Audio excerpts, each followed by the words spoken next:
नमस्कार, मनुदेवसिरा क्लासेस में आपका स्वागत है। आज हम पढ़ेंगे मापन का अर्थ पढ़ेंगे, शैक्षिक मापन की परिभाषाएं पढ़ेंगे, शैक्षिक मापन के जो क्षेत्र आते हैं आपके क्वेश्चन में वो पढ़ेंगे, और मापन और मूल्यांकन, क्योंकि जो मापन होता है वो मूल्यांकन का ही अंग है, तो इन दोनों में अंतर क्या है, फिर हम अलग अलग क्यों पढ़ रहे हैं, मूल्यांकन को पढ़ रहे हैं, मापन को पढ़ रहे हैं, तो इसको हम देखेंगे। तो मापन के अगर हम देखते हैं, मापन का अर्थ अगर हम शैक्षिक दृष्टि से लगाते हैं तो क्या होता है, मानसिक मापन करते हैं, वही होता है मापन। और इसमें मापन की आवश्यकता क्यों पड़ती है, जब मूल्यांकन ही हम कर रहे हैं तो फिर मापन की आवश्यकता क्यों पड़ती है, क्योंकि इसमें जो बच्चे की विशेषता होती है वो निकल के आती है। विशेषताओं की जो स्थान होता है वो इस मापन में हमें पता लगता है। अगर आ जाए कि बच्चे की विशेषता को हमें ज्ञात करना है, बच्चे में कुछ विशेषताएं हैं वो पता करना है, तो किसका काम लेंगे, मापन को काम में लेंगे। यानी मापन विधियाँ हैं जो मैं बताऊँगी आपको, वो काम में लेते हैं।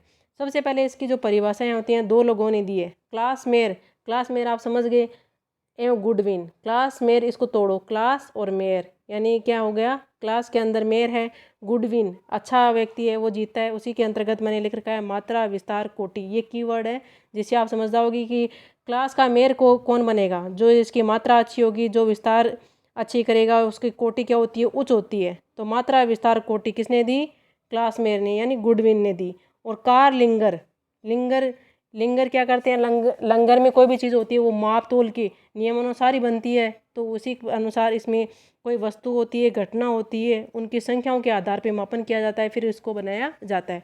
अब हम अपनी इसकी सही परिभाषा देखते हैं कि क्लास मेयर और गुडविन ने क्या दी है। शैक्षिक मापन विद्यार्थी अधिगम, शिक्षण प्रभावशीलता या किसी अन्य शैक्षिक पक्ष की मात्रा, यानी कि शैक्षणिक प्रभावशीलता में किसी अन्य शैक्षिक पक्ष की मात्रा, विस्तार तथा कोटि के निर्धारण से संबंधित है। ये शैक्षिक मापन की परिभाषा दी है क्लास मेयर और गुडविन ने।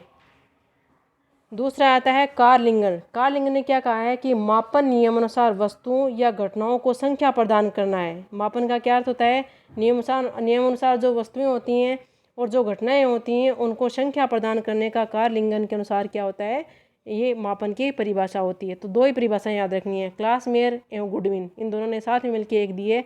तो कीवर्ड याद रखना, मात्रा विस्तार कोटि।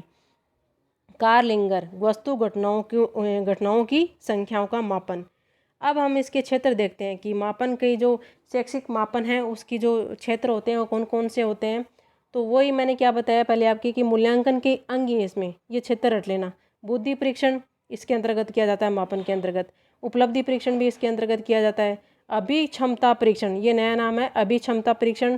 फिर आता है रुचि परीक्षण, और पांचवा कौन सा आता है, व्यक्तित्व परीक्षण। ये पांच याद रखना है, बुद्धि, उपलब्धि, अभिक्षमता, रुचि और व्यक्तित्व। दोबारा देखो क्या नाम है, बुद्धि परीक्षण, उपलब्धि परीक्षण, अभिक्षमता परीक्षण, रुचि परीक्षण और व्यक्तित्व परीक्षण। अब मूल्यांकन में हमने कितने पढ़े थे, देखो बुद्धि परीक्षण किस में था, मूल्यांकन में भी था, व्यक्तित्व परीक्षण भी था, ठीक है, और ये आपका रुचि परीक्षण भी था, और अभिरुचि परीक्षण और रुचि परीक्षण। अभिक्षमता परीक्षण इसमें नया है, ये आप एक नया नाम याद रखेंगे। अभिक्षमता परीक्षण किस में किया जाता है, तो शैक्षिक मापन में अभिक्षमता परीक्षण किया जाता है। उपलब्धि परीक्षण भी इसी के अंतर्गत होता है। तो ये आपको ध्यान रखना है, मापनता के क्षेत्र 5 है, बुद्धि, उपलब्धि, अभिक्षमता, रुचि और व्यक्तित्व परीक्षण। अब हम देखते हैं मापन और मूल्यांकन में अंतर क्या क्या होता है। तो मूल्यांकन का क्षेत्र तो क्या होगा, व्यापक होगा, क्योंकि इसी के अंतर्गत हम किसका क्या करते हैं, मूल्यांकन के अंतर्गत ये मापन को लेते हैं। तो मूल्यांकन का क्षेत्र क्या होता है, व्यापक होता है, और मापन में क्या हो जाएगा, इसका क्षेत्र सीमित होता है। नेक्स्ट है कि इसमें तुलनात्मक अध्ययन संभव होता है। जब हम मूल्यांकन करते हैं तो हम तुलना करके अध्ययन कर सकते हैं, लेकिन इसमें क्या होगा, तुलनात्मक अध्ययन नहीं किया जा सकता, क्योंकि हम एक ही क्षेत्र का मापन करेंगे। और इसमें क्या होगा, थर्ड क्या बात होती है कि इसमें जो मूल्यांकन के लिए हमें क्या चाहिए, अधिकतम शक्ति, साधन तथा धन की आवश्यकता पड़ती है, जबकि इसमें क्या होता है, मापन छोटा रूप होता है, तो इसमें शक्ति, धन और साधन की ज़्यादा आवश्यकता नहीं पड़ती है। और इसमें छात्र का संपूर्ण व्यक्तित्व के मूल्यांकन का हम अंकन कर सकते हैं। ये दोनों में महत्वपूर्ण अंतर है, ये ध्यान में रखना है कि छात्र के संपूर्ण व्यक्तित्व के संबंध में मूल्यांकन का अंकन किस में करते हैं, मूल्यांकन में करते हैं। जबकि इसमें क्या होगा, व्यवहार के कतिपय आयामों को ही प्रतीक प्रदान किया जाता है, कि जो कुछ छोटे से आयाम होते हैं उन्हीं को ही प्रतीक प्रदान किया जा सकता है इसमें मापन में।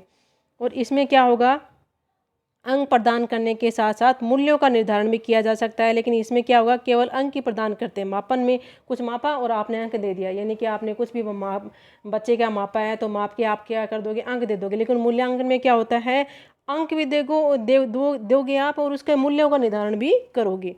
और इसमें देखो मूल्यांकन में क्या होता है, कल बताया था मैंने आपको कि छात्र के संबंध में स्पष्ट धारणा बनेगी और छात्र का समग्र रूप कैसा बनेगा वो आप बता सकते हो मूल्यांकन करके। जबकि इसमें इस पर धारणा नहीं बनती है, मापन में आप कुछ भी नहीं बता सकते क्योंकि आपने एक ही चीज़ की मापन किया है। नेक्स्ट है कि छात्र के संबंध में पूर्ण सार्थकता के साथ भविष्यवाणी कर सकते हैं मूल्यांकन करके हम, जबकि इसमें भविष्यवाणी नहीं कर सकते हैं। इसमें गुणात्मक तथा परिमाणात्मक दोनों ही परिणाम के निर्णय ले सकते हैं। कौन कौन से, गुणात्मक और परिणामात्मक, संख्यात्मक और वर्णनात्मक, यानी चारों निर्णय आप ले सकते हो मूल्यांकन के द्वारा। जबकि इसमें दो ही निर्णय लोगे, या तो परिमाणात्मक निर्णय ले सकते हो या फिर केवल संख्यात्मक। यानी इसमें क्या कौन कौन से लिया आपने मापन में, परिमाणात्मक और संख्यात्मक। और इसमें क्या लिए, चार लिए, गुणात्मक भी लिया, परिमाणात्मक भी लिया, संख्यात्मक भी लिया और वर्णनात्मक भी लिया। तो मूल्यांकन में चारों की क्या की जा सकती है, भविष्यवाणी की जा सकती है। बता सकते हो आप बच्चे की गुणात्मक, परिमाणात्मक, संख्यात्मक और वर्णनात्मक। और मापन में सिर्फ दो ही, तो दोनों ध्यान में रखने आपको, परिमाणात्मक और संख्यात्मक। इसमें क्या होगा, परिमाणात्मक, संख्यात्मक, दोबारा देखो अंतर पूछे जाते हैं, इतना ही ध्यान में रखना है। बाकी तो देखो छोटा सा है कि क्षेत्र व्यापक है, इसका सीमित है, तुलनात्मक अध्ययन कर सकते हैं, इसमें तुलनात्मक अध्ययन नहीं कर सकते।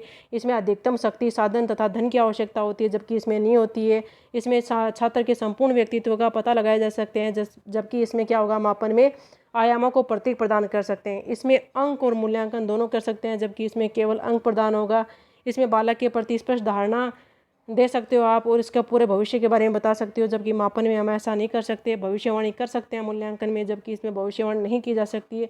4 पॉइंट याद रखने हैं, गुणात्मक, परिमाणात्मक, संख्यात्मक और वर्णनात्मक। जबकि इसमें मापन में क्या होगा, परिमाणात्मक, संख्यात्मक का ही मापन किया जाएगा। ये आपको क्षेत्र याद रखने हैं। सॉरी, वो गलती से हो गया। मापन और मूल्यांकन में अंतर देख लिया। बुद्धि परीक्षण में देखो, उपलब्धि परीक्षण, ये इसकी जो क्षेत्र हैं वो बुद्धि परीक्षण हो गया, उपलब्धि परीक्षण हो गया, अभिक्षमता परीक्षण हो गया, नया नाम है अभिक्षमता परीक्षण, ये ध्यान में रखना है। रुचि परीक्षण और व्यक्तित्व। और मापन की परिभाषाएं किसने दी, गुडमेयर और गुडविन ने और कार्लिंगन ने दिए। ये मापन किसका किया जाता है, मानसिक मापन। शैक्षिक मापन में हम क्या नापते हैं बच्चे का, जो मानसिक मापन से इसका अर्थ लिया गया है। ये मापन था। मापन से आपको क्षेत्र पूछे जाएंगे कि इसके 5 क्षेत्र है वो ध्यान में रखने हैं, और इसका जो परिभाषा है दो लोगों ने दी है वो ध्यान में रखनी है। ये इन्हीं में से क्वेश्चन आएगा। Okay, thank you for watching my video.